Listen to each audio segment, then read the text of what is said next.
بسم الله الرحمن الرحيم. الشرطية المنفصلة على ثلاثة أضرب. غرب کی جمع یا اضرب ہے على ثلاثة اقسام انواع اصناف. شرطیہ منفصلہ کی تین قسمیں وہی ہیں جو کبریٰ میں پڑھ چکے. منفصلہ حقیقیہ، مانعۃ الجمع، مانعۃ الخلو.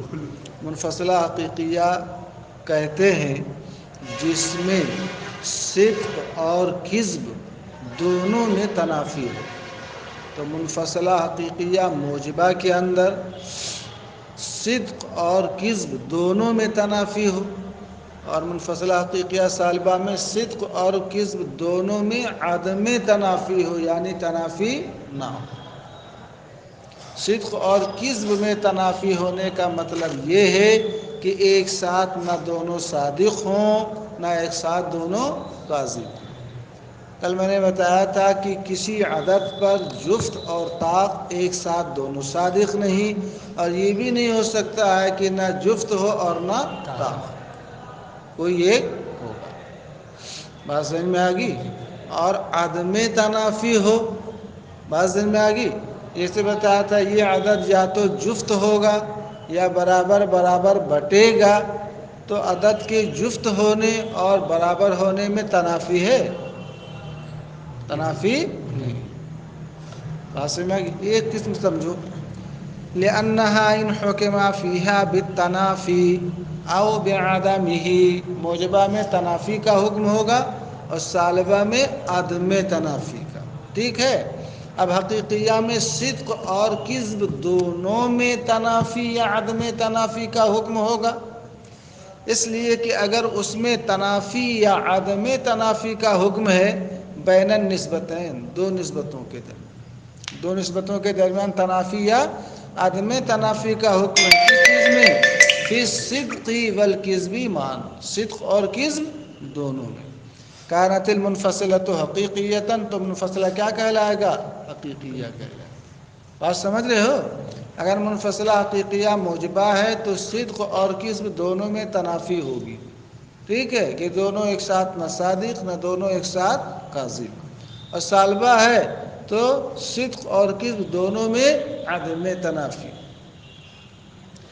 کما تقول، جیسے کہ آپ کہتے ہیں هذا العدد اما زوج او فرد، یا یہ کہہ لو اما ان یکون هذا العدد زوجا او فردا، یہ گنتی یا تو جفت ہے یا طاق ہے. جفت طاق سمجھتے ہو نا؟ جفت جو برابر بٹ جائے، طاق جو برابر نہ بٹے. آپ بتائیں کوئی مخصوص گنتی جفت اور طاق ایک ساتھ نہیں ہو سکتی، اور نہ یہ ہو سکتا ہے کہ نہ جفت ہو اور نہ طاق. یہاں پر منافات ہے کہ نہیں؟ صدق میں، صدق میں منافات کا مطلب ایک ساتھ دونوں صادق نہیں. کذب میں منافات کا مطلب ہے کہ دونوں نہ ہوں، ایسا بھی. فلا يمكن اجتماع الزوجیت والفردیت فی عدد معین، تو ایک معین گنتی میں زوجیت اور فردیت کا اجتماع ممکن نہیں. یہ صدق میں تنافی ہو گئی. ولا ارتفاعہما، اور دونوں کا ارتفاع بھی ممکن نہیں کہ دونوں نہ ہوں. یہ کذب میں کیا ہو گیا؟ تنافی ہوگی. سمجھ گئے؟ اب مانعۃ الجمع کس کو کہتے ہیں؟ جس میں صرف صدق میں، کس میں؟ صرف صدق میں تنافی یا عدم تنافی ہو. صدق میں تنافی کا مطلب دونوں ایک ساتھ صادق نہیں ہوں گے، مگر کاذب ہوں گے کہ نہیں ہوں گے اس سے بحث نہیں، صرف صدق میں تنافی یا عدم تنافی نہ ہو.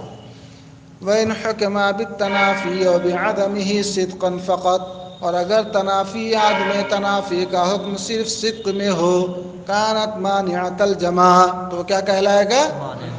جیسے آپ کا قول هذا الشیء اما شجر او حجر، یہ چیز یا تو شجر ہے یا حجر ہے.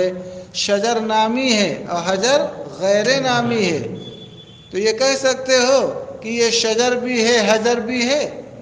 ایک چیز نامی بھی ہو اور نامی نہ بھی ہو، ایسا ہوگا؟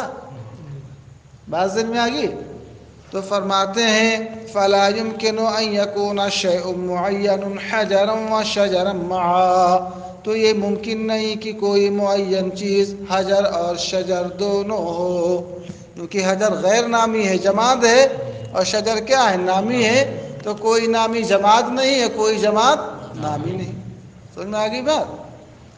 وَيُمْكِنُ أَنْ لَا يَكُونَ شَيْئًا مِّنْهُمَا، اور ممکن ہے کہ ان دونوں میں سے کوئی نہ ہو، نہ شجر ہو نہ حجر ہو، بلکہ شجر اور حجر کے علاوہ کوئی اور چیز ہو، مثلا عقل ہو، روح ہو۔ بات دن میں آ گئی؟ تو وہ کیا ہے؟ نہ شجر ہے نہ حجر ہے۔ یا حیوان مان لو تو نہ وہ شجر ہے نہ حجر ہے، بلکہ کیا ہے؟ وہ حیوان۔ وَإِنْ حُكِمَ بِالتَّنَافِي أَوْ سَلْبِهِ كِذْبًا فَقَطْ، اور اگر صرف کذب میں تنافی یا عدم تنافی ہو تو مانعۃ الخلو ہے۔ کذب کا مطلب کہ دونوں نہ ہو، ایسا نہیں ہوگا، مگر دونوں جمع ہو جائیں یہ ہو سکتا ہے، دونوں نہ ہو ایسا نہیں ہو سکتا۔ کا قول القائل، جیسے آپ کا قائل کا یہ کہنا پڑھ چکے ہو، اما ان یکون زید فی البحر او لا یغرقا، یا تو زید سمندر میں ہوگا یا نہیں ڈوبے گا۔ بازی میں آگی؟ تو اس کا کذب کیسے ہوگا کہ زید سمندر میں نہ ہو؟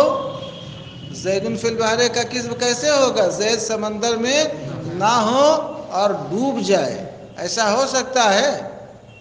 ڈوبنا جب بھی ہوگا تو کس میں ہوگا؟ پانی میں ہوگا۔ صرف پانی میں نہیں، ایک بوتل پانی میں، ایک گلاس پانی میں کیوں ڈوب جائے گا؟ تو یا تو زید سمندر میں ہو یا نہیں ڈوبے گا، دونوں کا ارتفاع نہیں ہو سکتا۔ پہلے جز کا ارتفاع یکونا کا ارتفاع کا ہوگا لا یکونا، اور لا یغرقا کا ارتفاع کیسے ہوگا؟ یغرقا۔ یعنی زید سمندر میں نہ ہو اور ڈوب جائے، ایسا نہیں ہو سکتا، مگر زید سمندر میں ہو اور نہ ڈوبے یہ ہو سکتا ہے۔ نہ ڈوبے بلکہ تیرے اس میں، موتی تلاش کرے، غوطہ لگا، سب کو ہوتا ہے کہ نہیں ہوتا ہے؟ فارتفاعہما، تو دونوں کا ارتفاع، تو دو جز ہے نا، اما یکون زید فی البحر، اور دوسرا جز کیا ہے؟ لا یغرقا۔ تو ان یکون زید فی البحر کا ارتفاع کیسے ہوگا؟ لا یکون زید فی البحر، اور لا یغرقا کا ارتفاع کیسے ہوگا؟ یغرقا۔ فارتفاعہما، تو ان دونوں کا ارتفاع آگے آئے گا محال، ارتفاع کا، ان دونوں کا ارتفاع کیا ہے؟ محال ہے۔ ارتفاع کیسے؟ بعد سے اس کی وضاحت، بِأَن لَّا يَكُونَ زَيْدٌ فِي الْبَحْرِ وَيَغْرَقَا، تو ان دونوں کا ارتفاع کیسے؟ کہ زید سمندر میں نہ ہو اور ڈوب جائے، کیا ہے؟ محال ہے۔ ٹھیک ہے؟ وَلَيْسَ اجْتِمَاعُهُمَا مُحَالًا، ان دونوں کا اجتماع محال، اجتماع تو ہوتا رہتا ہے نا، کبھی کبھی علی نگر میں ہوتا ہے تو اجتماع محال نہیں ہے۔ اجتماع کیسے؟ کہ زید سمندر میں ہو اور نہ بلکہ تیرے۔ بات سمجھ میں آ گئی؟ المنفصلۃ باقسامها الثلاثہ، قسمان، منفصلہ کی تین قسمیں ہو گئی نا، حقیقیہ، مانعۃ الجمع، مانعۃ الخلو۔ منفصلہ اپنی تینوں قسموں کے ساتھ، یعنی منفصلہ کی ان تینوں قسمیں کی دو قسمیں ہیں، تو حقیقیہ کی بھی دو قسمیں، عنادیہ اتفاقیہ، مانعۃ الجمع کی بھی دو قسم، عنادیہ اور اتفاقیہ، اور مانعۃ الخلو کی بھی دو قسم، عنادیہ اور اتفاقیہ۔ عنادیہ اتفاقیہ، عنادیہ نام ہے، العنادیۃ عبارۃ عن ان یکون فیہ التنافی بین الجزئین لذاتہما، عنادیہ یہ ہے کہ دونوں جزوں کے درمیان تنافی ان کی ذات کی وجہ سے ہو۔ کس کی وجہ سے ہو؟ یعنی مقدم اور تالی کی ذات خود ایک دوسرے کے کیا ہو؟ منافی۔ جیسے جفت ہونا اور طاق ہونا خود ایک دوسرے کے منافی بالذات ہیں کہ نہیں منافی؟ اور اتفاقیہ نام ہے اس بات کا کہ اس میں تنافی صرف کیا ہو؟ اتفاق سے ہو۔ بازی میں آگی؟ تو ہم نے آپ کو دکھایا کہ زوجیت اور فردیت یہ دونوں ایسی چیزیں ہیں کہ خود ایک کی ذات دوسرے کی ذات کے کیا ہے؟ منافی۔ بات سمجھ میں آگی؟